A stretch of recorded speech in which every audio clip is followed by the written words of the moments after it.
Welcome to the Biz Kidz Podcast. We are back today with another episode to learn about entrepreneurship and how kids can get involved. I'm excited for our guest today.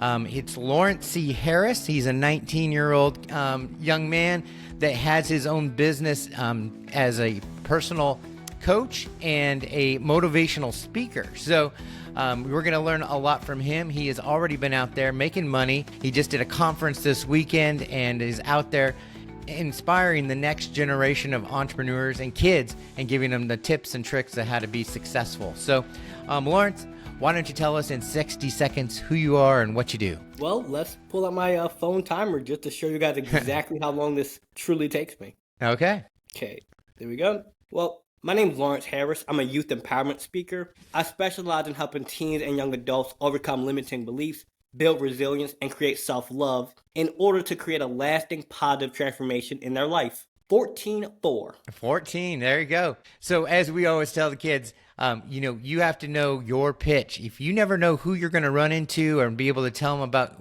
who you are or what you do or what you're selling, so it's always great to be prepared and ready to go. Well, Lawrence, let's kind of go back a little bit in your timeline. I know you're young and you're not going to go very far back, but what kind of where did you start in the first idea for business? How old were you? Do you remember that? My very first business idea. The furthest back I can remember would be 12 years old. I wanted to sell paintings. The idea was that I could sell paintings to people, just making art. Nothing super extravagant. Then from there, I began having the idea to become a jeweler, author. I've had a very entrepreneurial spirit. I kind of hate the idea of having to clock in places. So I've just naturally kind of gravitated toward the idea of, what if I could be my own boss, make my own hours, and make my own money doing what I like? So what was the first product that you actually made money on and actually walked away with? The very first product I made money on would be, very first product. I sold a crayon drawing for $5. That's good. Yeah. At school or to a mom or dad or a parent? Or it was my aunt who bought it. Hey, you sold something, right? Yeah. And once you have that first sale, it's in your blood forever, right? Now it's okay, what else can I sell to make money? I was 7 years old. I started selling cucumbers out of my mom's garden. That's how I started. Hey, makes sense. People need food. So what was the defining moment in your childhood that shaped you for who you are today? Something I often say is that we often want the clean, polished result, but in order to get here, a lot of times I had to go through some hard things. And for me, it would be when I was 12 years old. I grew up with an abusive father, and I'm the oldest sibling. So naturally, I felt this need to protect my little sister and little brother, but being 12 years old, wasn't really much I could do. And that led me to feeling really stressed out, really helpless, like nobody's coming to save me, there's nothing I can do, oh, woe is me. But with time and eventually going through the court system to get me and my younger siblings out of his house and living full-time with my mom, I had to start looking at myself and thinking about what matters to me. What do I want to feel like? Because I understand most of the people who are going to listen to this are going to be very young. So I'm trying to explain this in a way that they can clearly get.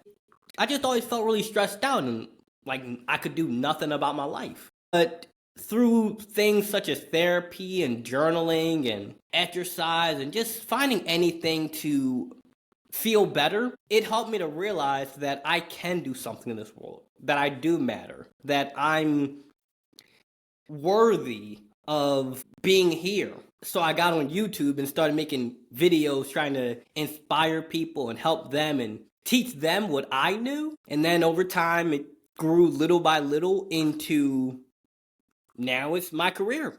I get paid to talk and sell products. So who was your motivational factor? Was there a person there or you heard or listened to that was like, hey, I understand where I get my value now? Was there somebody that kind of inspired you? There was multiple people who inspired me through that. A few of them would be my therapist. Her name was Sophia. Even though I don't go to therapy anymore because the goal of therapy is for you to no longer need it, She helped me so much. She helped me to realize that, hey, Lawrence, you do realize you're making progress even when you don't think you are. Friends, family members, my mom especially. Because at that time in my life, I felt like I didn't want to accept anyone's help because I didn't want to seem weak and vulnerable. So I was a headache to be around. But my mom was willing to push through and stick by me and understand that I didn't even know how much I was hurting the people around me. Far as people who also motivated me, there was this guy his name's Wallow267. He's from my city actually, and I met him originally when I was 9 years old. His story was he went to prison for like 30 years, got out, started inspiring kids to tell them, hey, don't make the mistakes I did that landed me in prison. And within a few years, he went from a prison cell to multi-millionaire podcast owner, speaking for Google and doing all these huge things. Then there were people like David Goggins and just all of these motivational figures out there. I would listen to their music and their speeches and all of their stuff for hours and hours to figure out what do they know that can help me get to where I want to be. And I don't know if we mentioned it earlier, Lawrence is only 19 years old. He is speaking now as a professional. He gets paid for it. You just did a conference this weekend. Tell us about the conference that you did this weekend and the audience you had. So the audience I spoke to were teenagers and young adults mainly. But in order to, first of all, get there to 70 people in the audience, and I'm up on stage, and I've got my presentation with the projector, and I'm in my suit, and everything's so nice and fancy. In order to get there, I had to send an email back in December. I didn't get a response. I sent another email in January telling the lady who owned this organization, Merry Christmas. I hope you've been doing well. And if you guys are still looking for speakers, here I am. We got on a Zoom call, and what was supposed to be a 15-minute conversation turned into an hour and a half. And my original intention was to just speak at one school. The idea was I was going to speak at one little school in this small town in East Stroudsburg, Pennsylvania. I'd never heard of that place, but that's where I was trying to go. But after talking with me, she said, hey, I think you'd be much better for this thing. And at first I was thinking, but that's so far away. Not far away physically, but far away in terms of time, because I want it now. This is in May, and it's December right now. So I have to wait 6 months, and it's all this time, but then by preparing and using that time to get better and practice, I went out there and people absolutely loved it. That's awesome. That's awesome. Thanks. So from the business standpoint, how did you kind of start developing? Okay, I'm a speaker. I want to motivate kids. I'm doing it on YouTube. I'm doing it on. Are you on TikTok and Instagram and all those other social media outlets? Where did you decide, hey, I'm going to make this actual business and start charging people for my time? Well, the part that came for me to turn into a real business, that came from hearing about Tony Robbins. And I started thinking to myself, hold up. Yes, he's been doing it a lot longer than I've been alive. But how is he making money off of this? Because at the time, I was just on YouTube doing it for free, and people would donate. Like, they would just donate to my PayPal and Cash App and stuff like that. But this guy is making hundreds of millions of dollars. How in the world is he doing that? And I started looking into it and realized, oh, he doesn't just get paid to speak. He sells stuff too. Like, he has courses, t-shirts, mugs, affirmational music. The guy sells a ton of stuff. That's where the vast majority of his money comes from. The speaking is only a small percentage of that. Yeah, when you're talking about hundreds of millions, it's a substantial amount. But to circle back, because I often go on these little tangents, the part where I knew I should transition this into a business as well was realizing that there's so much money to be made in a way that also benefits other people. Because when I used to work at McDonald's, just a few years ago, I was working at McDonald's dropping fries and getting hit with hot grease all the time. It made me realize, wait, yes, I need money to survive, but I don't want to make it like this. What can I do that benefits other people, benefits me, and I have fun doing it? Speaking. Now, how do we take these little donations I'm getting and scale this up? Products. Okay, what products can I make? You can make courses, you can make books, you can do this, you can do that. Then, in order to, make sure that the IRS doesn't come after me, I had to go and get an actual business license. That's an LLC. And then from there, having my own LLC, I was able to get an office building because they'll rent these out to a company, not necessarily just one particular individual. But that comes much down the line in terms of scaling and business and the technicalities of it. And you have to have cash flow to make sure that you can continue to pay for that office building. And that's the key, right? In your business, you have to know that there's cash coming in on a regular basis so you don't get in the position like, hey, it all of a sudden stopped. Especially if you're on social media and one of the algorithms change and you lose your audience like that. So how did you... Where are you selling online? Which format are you using, or which platform seems to be the best way for you to get in front of people? So in order for me to get in front of people, as in teens and young adults, that's TikTok. If your audience happen to be teenagers and young adults, TikTok is the place for that because it's the easiest platform for people to share your post. Interacting is the easiest because the algorithm is set up where you have the like button, you have the comment, the share button, and the favorite button all right there with one thumb. Instagram has like a horizontal layout, which might seem like a small detail, but it takes a lot more time to do this than it does to do this. That's why people can go viral on TikTok way easier and faster.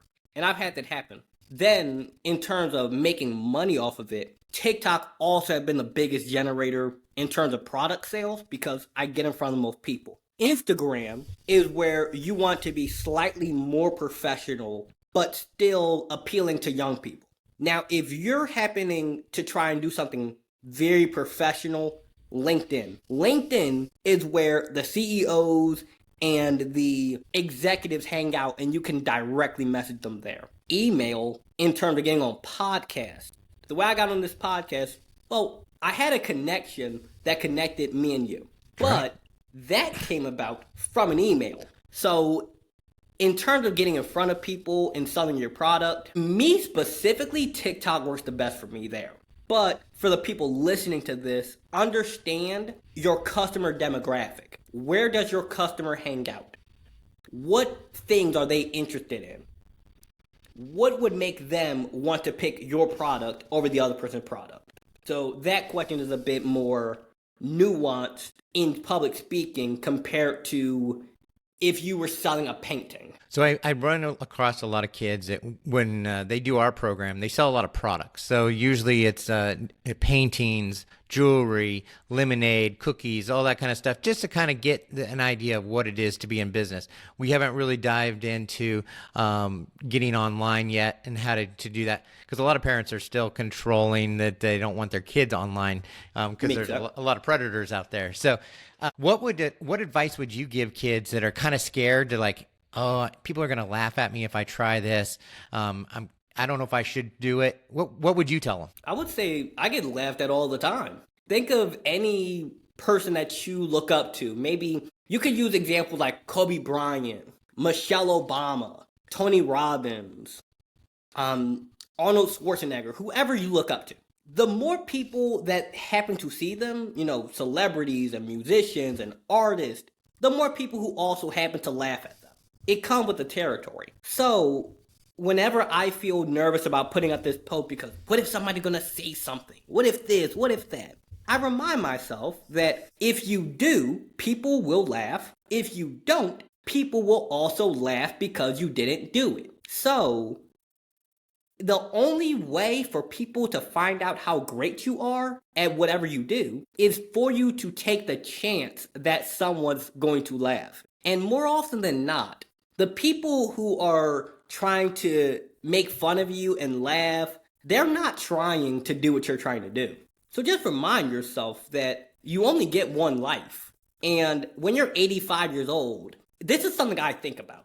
I do not want to be 85 years old, looking at my ceiling, thinking, man, what if I posted that song and I became the next J. Cole? What if I put up that painting and somebody said that this is better than Van Gogh? What if I made that dress and somebody said you're the best fashion designer ever? What if? And yeah, people are going to laugh. It can be hard to put it out there, but people can also love it. Listen more to the people who like it rather than the people who don't. Because the people who don't like what you do are not your customers. The people who do like what you do are your customers. But the only way for you to get customers is for you to put it out there. And the more you put it out there, the more comfortable you'll be. And the more comfortable you be, the less that people judging you will have an effect. So to put it very simply, the best advice for you feeling nervous and insecure and worried about what people are going to say is to put it out there. Someone's going to say something, but when you keep showing up and you keep putting it out there, there's going to be people who are going to love what you do. And listen to the people who love you, not the ones who are trying to tear you down. And, one of the things we kind of focus on in our program is letting the kids know that failure is part of the process, and that's okay. We celebrate that. And we don't look at it as a failure. It's a stepping stone to figure out what's working, what's not working. And so you're constantly, as you're trying to progress and grow, there's going to be obstacles along the way. You're going to trip you up, and you're going to do something different each time to kind of overcome that. How do you overcome the failures you're kind of running along on your journey? How do you motivate yourself to pick yourself up and keep on going? Well, one big thing is throughout the process, you need to give yourself little periods where you can rest and observe what's going on. For example, when I was sending out a bunch of emails, I would be getting very few responses. Very few. And I'm thinking to myself, no, my email is great. It's got a good hook. It's got the information. Everything is so fantastic. What is going on? I keep bashing my head against this wall and I'm frustrated and I'm like, what is going on? Why isn't anybody talking to me? So I took a break. I stepped back and I observed, okay, where is the issue? And eventually I realized, oh, it's because your email is super long. Get to the point. And then by taking a break and recalibrating, I found a solution. Make the email easy to understand, concise, and to the point. So when you're encountering these struggles and these failures and these obstacles and these setbacks, just take a moment to breathe and look around. Then, when you need to motivate yourself to get back up and get back out there, make the barrier to success small. Put it like this. If you wanted to make $1 million, that can seem so far outside of you. Like, how in the world am I going to make $1 million? Okay, make $10. Oh, I can make $10. And then when you make $10, you get that boost, you get that motivation, you get that adrenaline rush that helps you to go and make 100. And then from 100, you can move up to making 2, 3, 500, and so on and so on. So when things get hard, just give yourself a moment to breathe. You don't have to keep slamming your foot on the gas every single second. Of course, make progress, put the work in, show up, do what you need to do to achieve your goal, but it's okay to take a breather. And I think reframing is a great idea. One of the things that kind of overwhelms kids and parents when they want to start a business is, oh, if I start a business, that's 7 days a week or 5 days a week that I have to be working on this. Instead, look at it as, hey, I'm just starting a side hustle. It's something that, hey, I'm going to dip my toes in the water, figure out if this is something I want to do, figure out, is there a market for it? So you reframe that to hey, it's just a side hustle. It's not a full-time business. So yeah. What actions would you tell young people to take to begin to kind of change their mindset on thinking about business and starting a business? I would say one of the biggest mindset shifts you need to make, especially if you're newly starting out, is like you mentioned, you don't have to view it as an immediate 7 days a week, 12-hour days. That's what gets pushed a lot online. But the reality of it is, with your own business, you work as much as you want to work. You do as much as you want to do. So start where you are. When I first started out, I did not know how to make a website. I didn't know how to do videography. I didn't know how to edit the videos. I didn't know nothing. All I knew was how to use this iPhone, press that button, and hold it. That's what I knew. I knew how to upload a YouTube video. So don't overwhelm yourself. Figure it out one step at a time.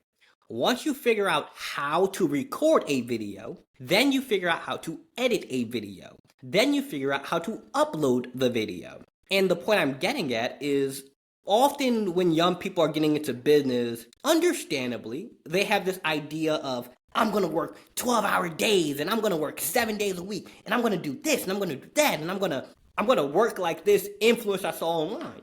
But you don't need to dive headfirst into the pool. You need to learn how to float and then how to swim. And then you can learn how to dive. So just don't overwhelm yourself. And the way you can make that mindset shift is actually write out, what can I start today? With what I have right now, what can I do?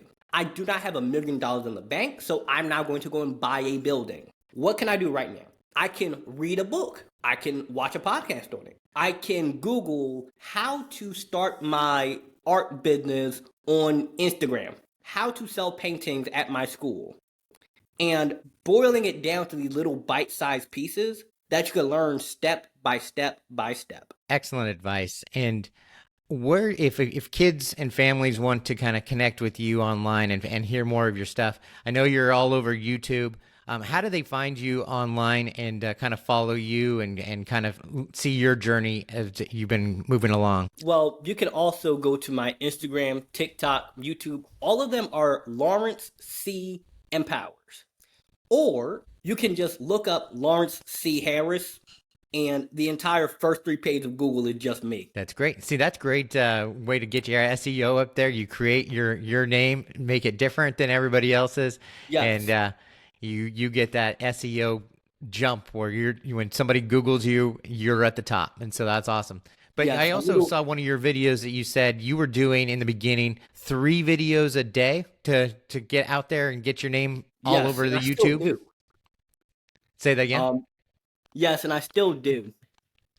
One thing I do want to chime in before we move over it on SEO. So for those who might not know what that is, that's search engine optimization. It's like if you search for a product. Let's say you were looking for dresses. If you search dresses, you're going to see Walmart, Amazon, Target, Barnes & Noble's books, Fashion Nova, Forever 21. It's them putting their thing in front of you on Google. So it just makes it easy for you to find.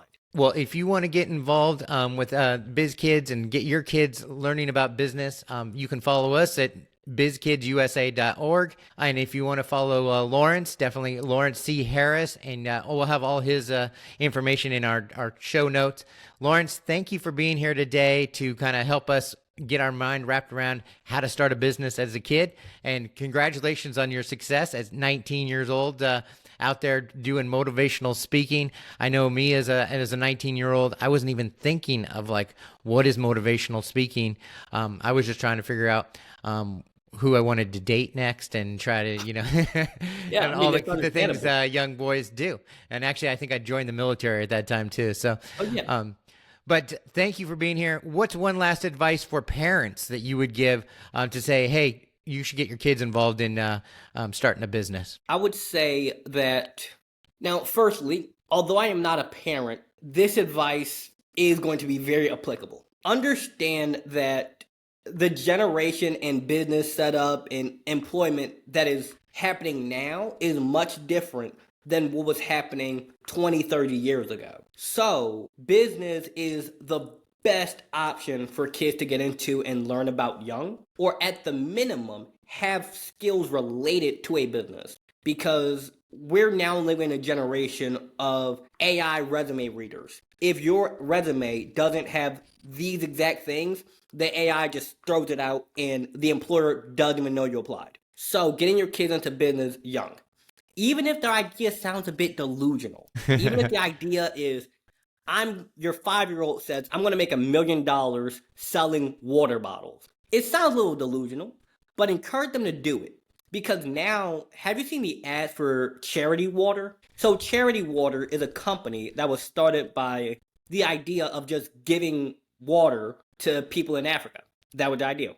They don't want people to die of dehydration. It sounds delusional at first to say we're going to cure dehydration. But from that idea, now this has sprouted. So understand that your kid might be, it might seem a little hard to wrap your head around if you've never experienced working in your own business or entrepreneurship or all these new things coming out. But if you believe in them and you give them the freedom to fall on their face a little bit, not anything too major, don't let them get a credit card at 10 years old. But if you let them put themselves out there and experience a bit of challenge and resistance, they'll learn skills such as resilience, how to keep pushing, positive outlook on life. All of these transferable skills you learn running your own business will affect every other aspect of life. So just believe in them and give them the opportunity